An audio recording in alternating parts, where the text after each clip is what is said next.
Seekor rusa berukuran besar yang diperkirakan berbobot 150 kg berhasil ditangkap oleh warga setelah berkeliaran di permukiman warga di Dusun Galang, Kabupaten Goa, Sulawesi Selatan.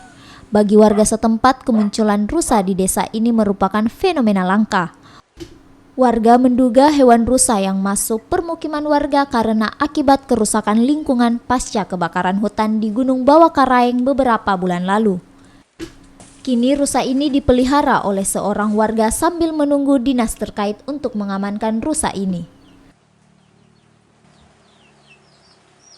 Saya sebenarnya tidak menyangka bahwa seekor rusa itu, saya kira babi. Seekor rusa yang masuk? Iya, ternyata saat itu diburu sama diriku.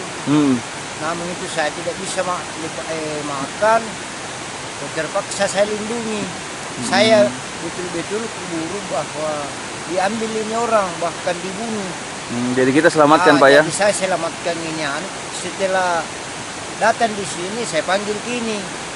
Bilang, bantu Kak, diselamatkan bagaimana ceritanya ini supaya tidak dibunuh. Itu jam berapa Pak? Jam 10. Jam 10 pagi ya? Iya. Waktunya dikejar mondar-mandir itu di atas gunung. Jadi saya ikuti terus Kak, aku bilang dibunuh ini orang. Kalau orang lain, jadi terpaksa saya ikuti, aku selamatkan. Sampai di dalam.